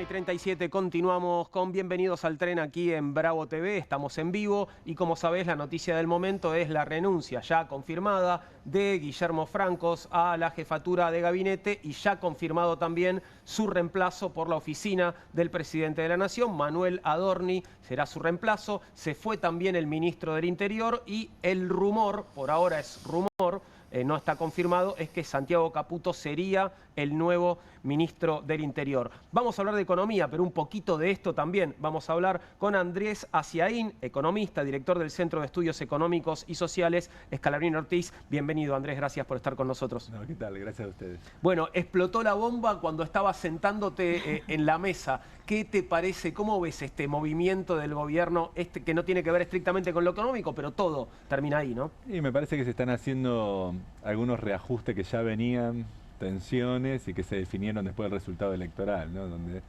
más o menos se dijo, bueno, va por acá, es un reacomodamiento, digamos, de las estructuras de poder al interior del gobierno y algo importante porque uno de los pedidos, podemos decir, de la casa matriz de Donald Trump y Bessent fue, muchachos, amplíen y generen un consenso político más amplio. Y en ese consenso más amplio, vital para algunas reformas que quieren meter, son los votos de los gobernadores en el Congreso de la Nación. Y bueno, está en juego también la cara que va a dialogar desde el Ejecutivo con los gobernadores. ¿Al equipo económico lo ves firme? Creo que sí, porque si uno ve este tipo de gobierno, cómo funciona, digamos, está claro que la papa del Ministerio de Economía es en realidad el financiamiento internacional. Ahí está Caputo, que es un hombre de bancos internacionales, que tiene el gancho con el secretario del Tesoro Bessent a través del chileno, que es el segundo de él. Entonces las relaciones y el armado económico-político viene por ahí. Me parece que tiene el apoyo norteamericano y de ahí se ordena todo, ¿no? Donde manda capitán no manda marinero, así que no creo que haya poder de veto de parte del presidente de Argentina sobre su ministro. Claro. Y digo, ¿y ves sostenible este armado económico-político al que te referías? Mira, Argentina tiene un par de cuestiones estructurales que no son sostenibles en principio. Vamos a decir, Argentina tiene las cuentas externas en rojo en sus bienes y servicios, lo que sabemos, digamos, se están todos preparando para irse de vacaciones al exterior, un gastadero de dólares muy grande, de lado hay muchas importaciones y es una economía, digamos, que tiene las cuentas en rojo, las cuentas del día a día externas, y está muy endeudada. Entonces, si uno lo piensa en términos estructurales, como yo te dije, una empresa que tiene déficit operativo, o sea, que da pérdida en el día a día y que encima está muy endeudada, vos decís, bueno, están fritos.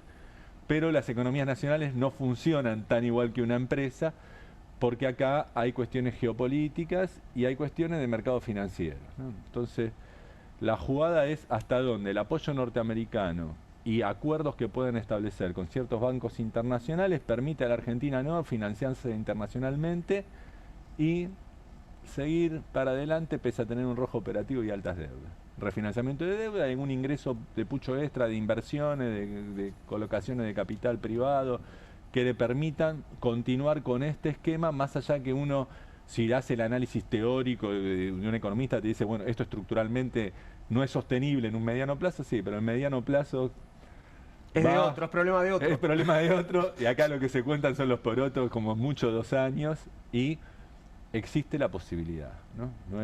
Es un esquema que uno diría, sí, estructuralmente no va a ningún lado, porque tenés déficit de cuenta corriente, van a tomar más deuda en un país que ya está endeudado.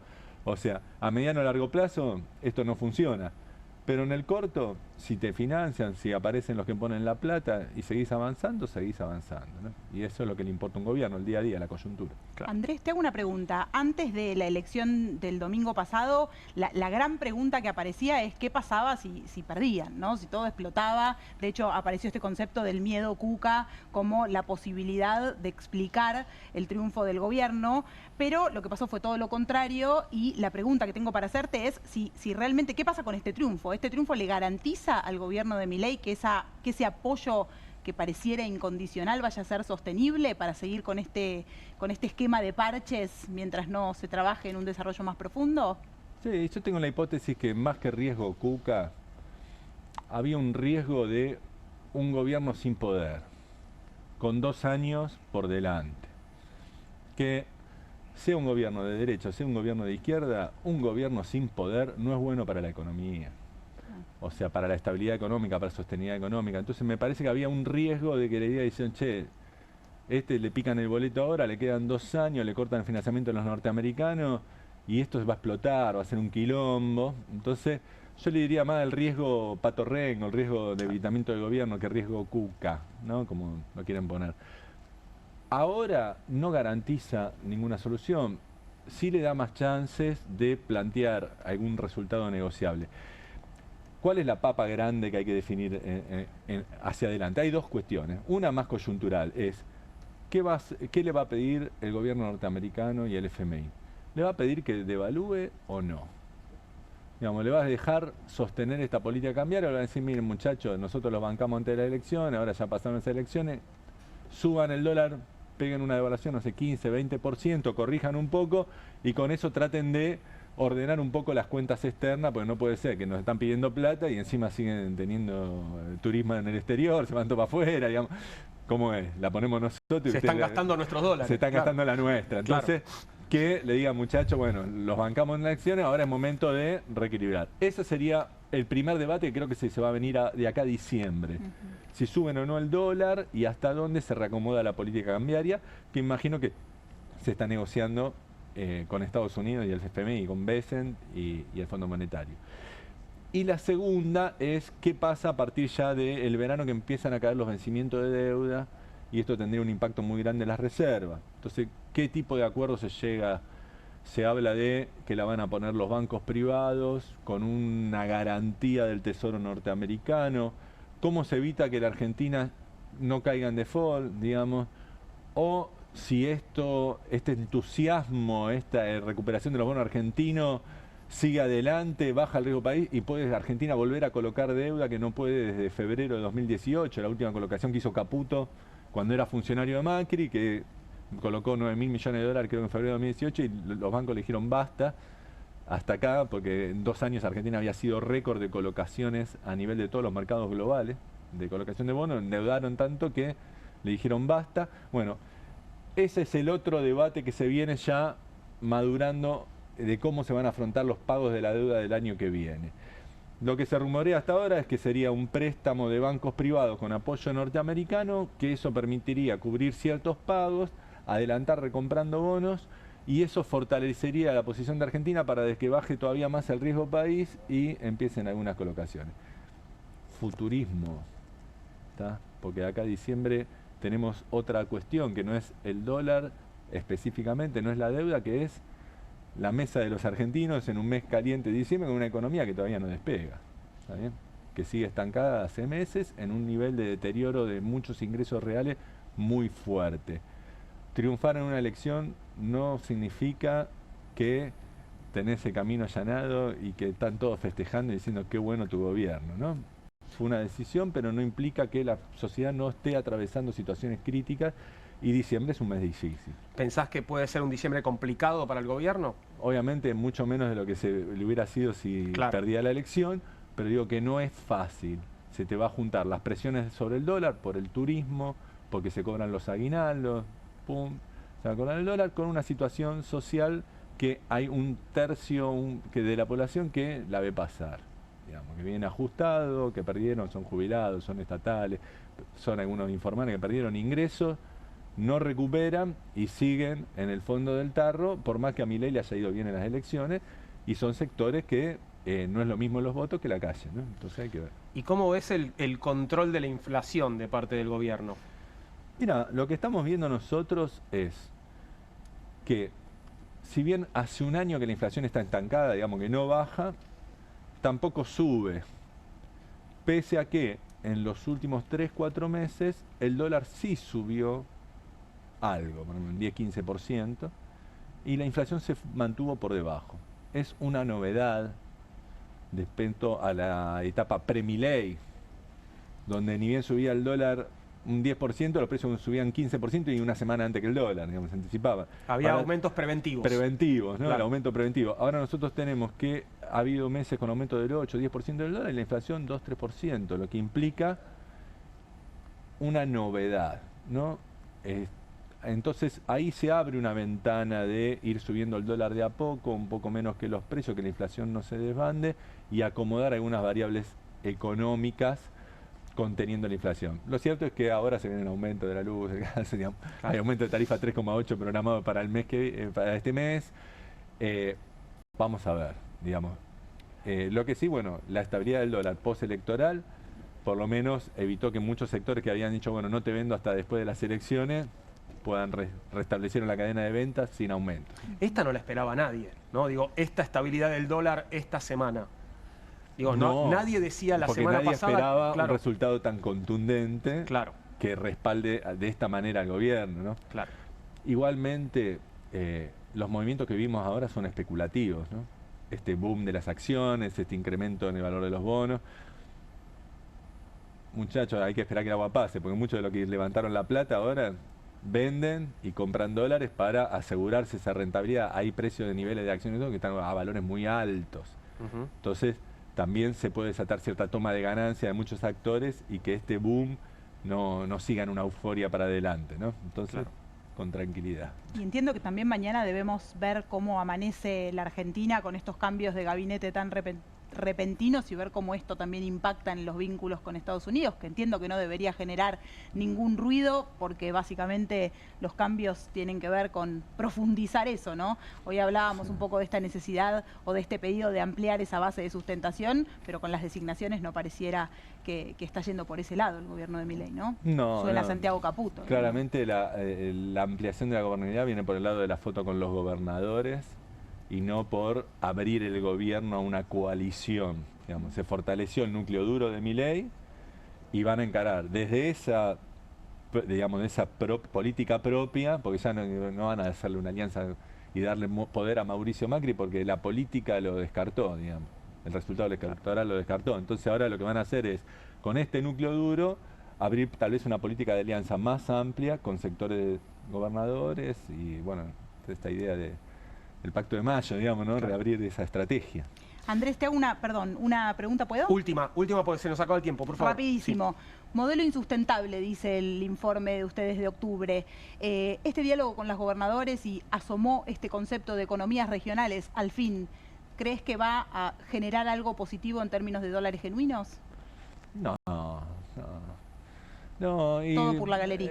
Lo real es que no va a haber cambio. Mira, para transformar la matriz económica argentina para generar dólares son inversiones de mediano a largo plazo que bajo este esquema, donde por un lado abrís las importaciones, etcétera, solo podrían venir de inversión en sectores primarios exportadores, hidrocarburos, minería y lo que ya hay en agro.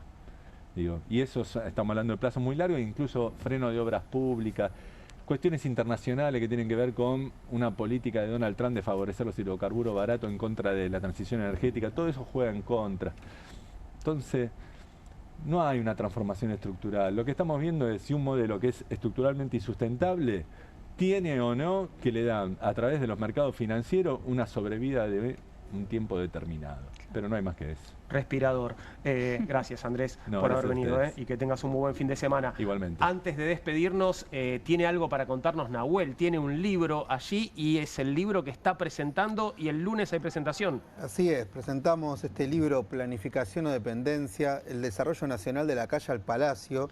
Que si lo pudiéramos ver un poquito más cerca, junto con Pablo Berkovich, lo hicimos en coautoría con Pablo Berkovich, por Futurock Ediciones, ¿sí?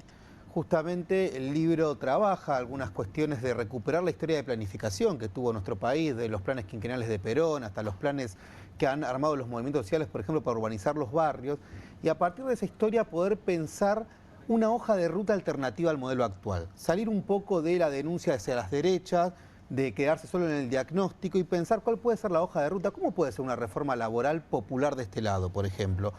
¿Qué hay que hacer con la industria en este momento? ¿Cómo podemos pensar mecanismos de democracia no solo representativa, sino participativa? Bueno, nos metemos con temas que a veces son medios tabú en el campo popular. ¿Cómo hacer un Estado eficiente, pero desde esta mirada, para dar este debate político? Y lo estuvimos presentando en Futurock, lo presentamos en Factoría, y este lunes, Juan, lo vamos a presentar con Darío Gaño y Jimena Fuerte en TEA, en la Escuela de Periodismo. Qué bueno. Vamos a estar ahí a las 18:30, la Valle 2083, y el miércoles lo vamos a presentar en la Facultad de Ciencias Sociales, en mi facultad, en el marco de las jornadas de Sociología. Vamos a estar ahí junto a Daniela Segui, Diego Castillo y Malena Zaguier. Así que bueno, el que no puede el lunes puede ir el miércoles, el que no puede el miércoles puede venir el lunes. Planificación o Dependencia lo pueden conseguir en las principales librerías y si no, en tienda Futurock se los mandan directamente a su casa. Espectacular. Planificación o Dependencia es el libro. Hay gira entonces de presentación la semana próxima. Bueno, éxitos con eso. Gracias, Juan. Y creo que llegamos al final por hoy y por la semana. Muchas gracias por habernos acompañado esta noche. Que tengas un muy buen fin de semana. Caro, gracias por venir. Nos vemos la próxima. Nos vemos la próxima. Gracias Nahuel, a ustedes. lo mismo. Hasta la próxima. Y a vos te digo que te quedes ahí. Quédate en Bravo TV porque ya comienza QR. En instantes estoy saludando a Pablo Caruso.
Betano, divertite a otro nivel con el bono de bienvenida. Haz de tu tiempo en el baño y la ducha una experiencia relajante y sin esfuerzo con el cepillo corporal Pure Perfection. Un increíble cepillo de limpieza para el cuerpo que ofrece mayor alcance para una experiencia más cómoda y sin molestias. El mango alargado de Pure Perfection permite limpiar detrás de los hombros, la espalda, hidratar la parte inferior de las piernas e incluso exfoliar los pies sin esfuerzo. No recuerdo la última vez que pude limpiar mis pies tan fácilmente. Elige entre los 4 cabezales de limpieza multiusos de Pure Perfection para una limpieza corporal de la cabeza a los pies. Utiliza la suave esponja vegetal para un lavado completo, relajante y calmante. El cepillo de cerdas suaves es perfecto para exfoliar y suavizar la piel áspera y seca. El cabezal de silicona ultra suave e higiénico limpia la piel sensible y es ideal para aplicar fácilmente cremas hidratantes y aceites corporales. Y el cabezal de piedra pómez elimina la piel áspera, seca y agrietada de los talones y las plantas de los pies. El increíble diseño del cepillo Pure Perfection permite limpiar, exfoliar y masajear la piel de la cabeza a los pies sin tener que esforzarse demasiado. Además, es recargable por USB, por lo que no es necesario cambiar baterías constantemente. Consigue el cepillo Pure Perfection con todo lo que ves en pantalla. Es una oportunidad única. Esta oferta no está disponible en tiendas, así que llama o compra online ahora y regálate ese alcance extra con el cepillo corporal Pure Perfection. Descubra los productos más novedosos y exclusivos para su hogar en tvcompras.com. No pierda tiempo. Aproveche esta oferta y obtenga este fantástico producto de TV Compras. Llame ya. Cueste lo que cueste. El primer streaming de Perfil.com, conducido por Román Yuch junto al Doc Juan Heruela, los periodistas Marcelo Mármol Moura y Lucas Buceta. Información deportiva, opinión y análisis. Cueste lo que cueste. De lunes a viernes, a las 10 horas, por Bravo TV. Emprendidos, con la conducción de Ornella Flench. Historias de emprendedores en primera persona. Consejos prácticos para alcanzar sus metas. Emprendidos, de lunes a viernes a las 12 horas por Bravo TV. QR, con la conducción de Paulo Caruso y gran equipo.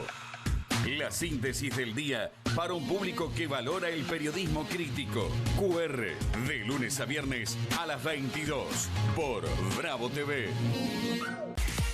Bienvenido a todo Latinoamérica.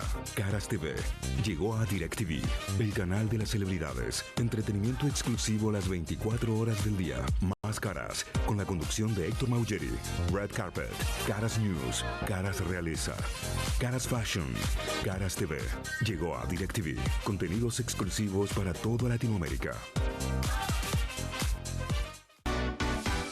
Ventana Universitaria, una invitación para conocer las búsquedas y hallazgos científicos, arte, deportes y espacios compartidos en el mundo universitario. Ventana Universitaria, sábados a las 12 por Bravo TV. Armonizate, con la conducción de Claudio Márquez. Prácticas de Reiki orientadas al bienestar integral a través de consejos energéticos y técnicas simples. Armonizate, domingos a las 11 horas por Bravo TV. Hay una casta superior que es los periodistas que si mienten, calumnian, injurian y dicen cualquier cosa. ¿Tenés ahí los nombres de los periodistas que tengo que meter en cana? No nos tomamos esto a la joda, como esos periodistas mentirosos. Y dentro de la cancha vale todo, que la vayan a buscar, la tienen adentro. Soy una bandera de la batalla cultural, pero los imbéciles con déficit de IQ doméstico, ¡ay, no, miedo! Mientras que los imbéciles de los periodistas... ¿Sabes la cantidad de periodistas que tengo para mandar a la hoguera? Las mentiras de los medios. Y periodistas ensobrados, operadores, basuras. No me vengas con que son inocentes. No digo que sean tan malos como los periodistas. Digamos, raya el mal gusto propio de cerdos. Creo que es una ofensa decirle periodistas. ¿Sí? Milei odia al periodismo. Nosotros amamos al periodismo. Suscríbete a Perfil.com.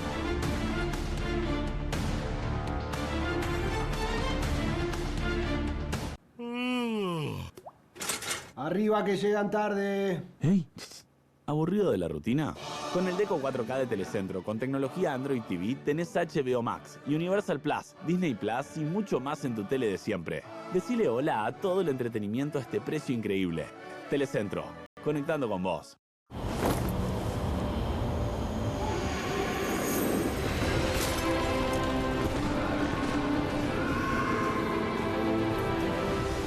Betano, divertite a otro nivel con el bono de bienvenida.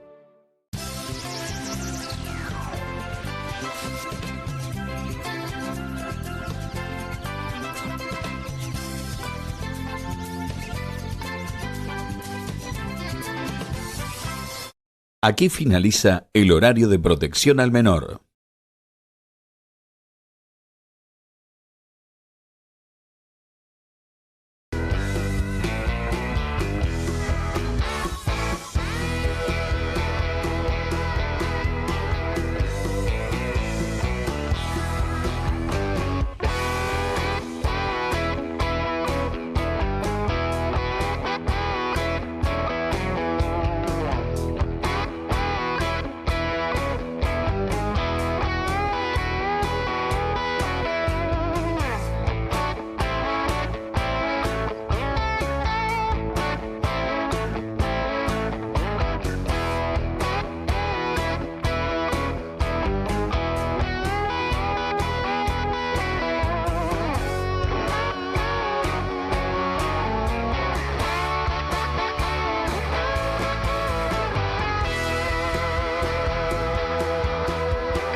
Buenas noches, ¿Cómo Pablo. andás, Juan? ¿Cómo estás? Bien, ¿vos? Muy bien, por suerte. Buen viernes por la Viernes. noche. ¿Ya está? ¿Ya lo movidito. tenés? Sí, ya lo tengo, pero bueno, pensé que me iba tranquilo. Sí, pero no. Y no. Y todavía tengo un ratito porque ahora vamos a charlar Sí, con, ¿no? con alguna data. Pero tenés que hacer tu magia. Tengo que hacer mi magia. Reconozco la pose de alguien que está ocultando algo muy inmediatamente. Sí, porque, bueno, tengo algo entre manos. Sí. Como se dice, hoy sabés que no es cualquier día. Que no es una jefatura de gabinete. No tengo una jefatura de gabinete entre manos, pero sabés que es un día especial. Hoy es Noche de Brujas. Ah, tenés razón. Entonces, es especial Halloween para el cambio de artística. Ah, mirá qué bien. No sé si Nos se va a vamos ver adaptando. porque es un poco chiquito, pero tengo un fantasmita que cuando lo muevo cambia la Y artística. muy al calor de las nuevas culturas que tenemos que ir incorporando, ¿no? Exactamente. Muy ¿Lo hago? bien. Dale.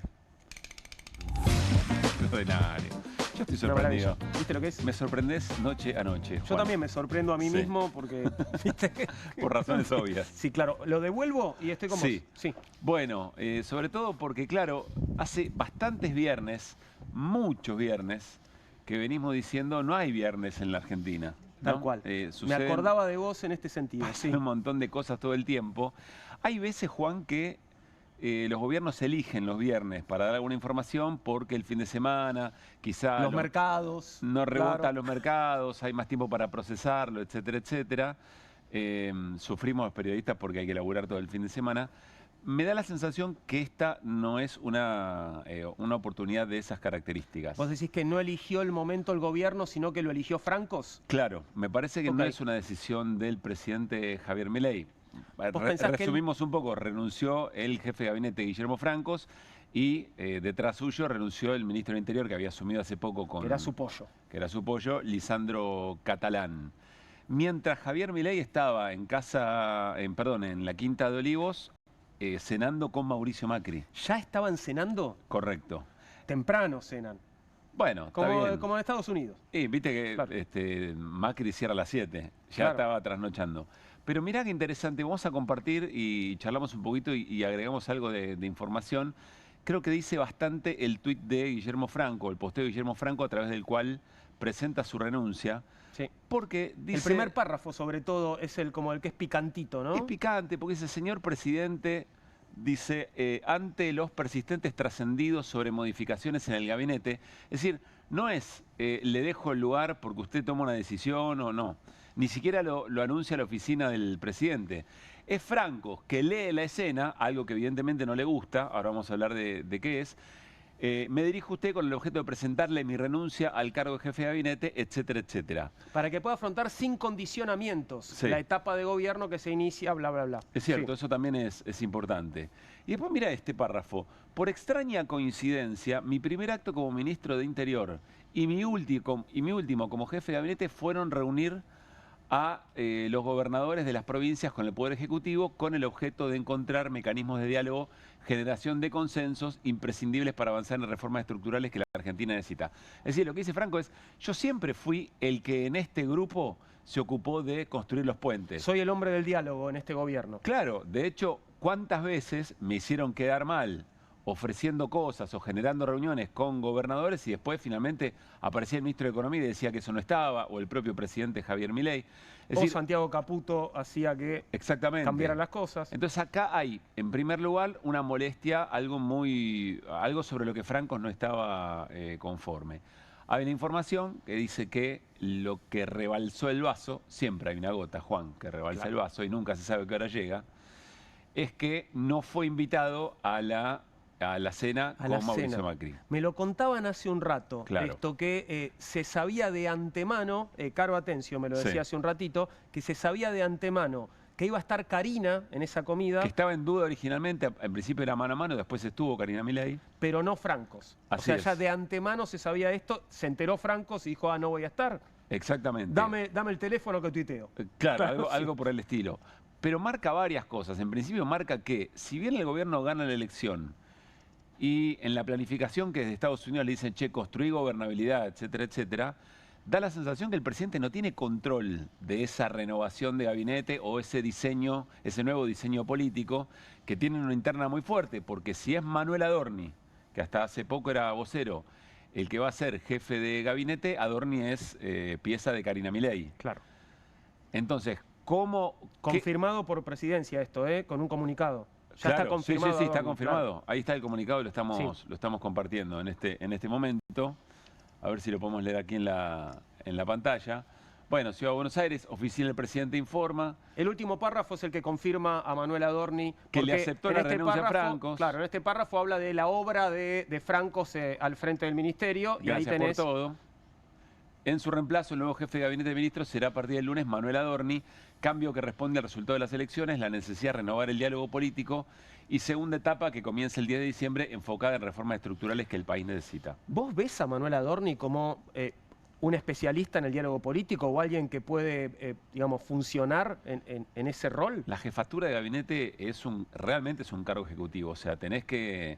En jerga futbolera, sos un 5. Claro. Sos un 5 que quita, sos un 5 que abre el pase, sos un 5 que ve el campo. No es la vocería presidencial. No es la vocería presidencial. ¿Cuál es la información que viene de hace bastante tiempo? Nosotros lo contamos en QR. En el momento en que Adorni gana la elección en la Ciudad de Buenos Aires, inmediatamente empezó a correr un rumor que Adorni desmintió, pero que a mí me lo aseguraban, que Adorni iba a asumir un ratito como legislador porteño y que después iba a ir al rol de jefe de gabinete.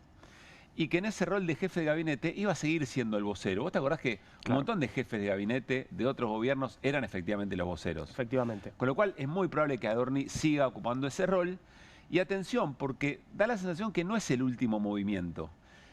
Porque ahora lo que se espera es, bueno, Karina Milei gana posición, en la interna la reacomoda y tiene una pieza clave en Adorni como jefe de gabinete. Bueno, ¿y Santiago Caputo qué?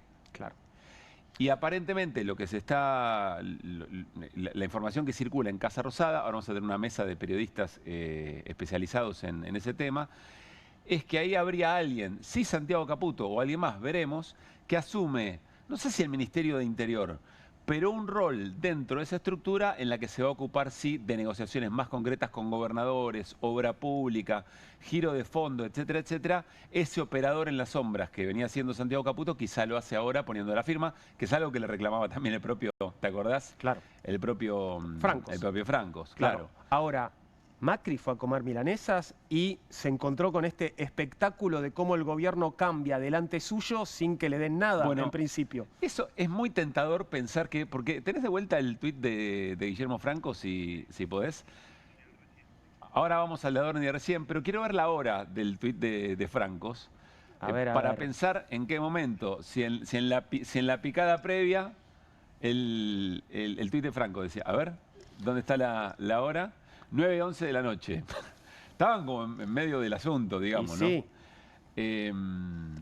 Hay alguien que dice, la reunión con Macri terminó, Macri ya se fue de Olivos. Comieron temprano, son un poquito más de las 10 de la noche. O comieron temprano o Macri le dijo, mira, hagamos una cosa, resolvé tus asuntos y, no sé, invítame y la milanesa la comemos otro día. Eso claro. no lo tengo claro, hay información cruzada sobre eso. Pero bueno, se suponía que Macri y Milei iban a hablar, que Macri le iba a decir todo lo que pensaba, que Milei se le iba a bancar y que a partir de ahí un rediseño, qué sé yo, con alguien de Macri, con Macri jugando algún rol, no se sabe. A mí no me parece, insisto, los cambios en un gabinete, Juan, a ver qué pensás vos, no necesariamente son regresivos o son una mala noticia para un gobierno. No, claro. Sobre todo después de que tenés la posibilidad de relanzarte. El gobierno de Milei estaba roto económicamente en términos de plan económico y en términos de plan político. Y lo de Estados Unidos lo levanta, gana la elección. Podés hacer un cambio de gabinete y tomar aire y que eso sea positivo. Podés oxigenar al gobierno. Podés oxigenarte positivamente y dar una señal de estás en control. Ahora le preguntamos a Guido Bambini, pero estar en control es ordenar las expectativas. Lo que acaba de pasar da la sensación que no fue una decisión del presidente. Y eso me parece que es un dato a tener en cuenta, ¿no? Habrá que ver qué pasa el fin de semana, bueno, y qué se confirma para los casilleros que están quedando libres y ver si se liberan algunos más la semana que viene, Sí, ¿no? claro, que si esto es como un movimiento dominó, ¿no? Fichas de dominó que se van acomodando. Nos dice la producción que hay un tuit de Adorni, a ver. Adorni que ya estará diciendo que arranca, ¿no? Quiero agradecer profundamente al presidente de la Nación por haberme elegido como su jefe de gabinete de ministros para esta nueva etapa donde profundizar las reformas estructurales será prioridad. Es un honor y una verdadera responsabilidad continuar con el enorme trabajo que llevaba adelante Guillermo Francos. Adelante, Pablo. Sí, gracias a la secretaria general de la presidencia, Karina Milei, ahí, bien, ¿no? Ahí esa es su terminal, digamos. De ahí vengo, claro. Por la confianza y el apoyo, Dios bendiga a la Argentina. Bueno, nada, no dice mucho. Está claro que el plan tiene que ver con blindar al gobierno de cierto espesor político para llevar adelante las reformas estructurales. Veremos cómo le sale, ¿no? Después hay muchas preguntas respecto a la oposición, que es lo que nos vamos a ocupar ahora. Pero viernes movidito. Movidito, empezó con una cartita y terminó con una renuncia. Así es. Sí. Así es. Que tengas un muy buen fin de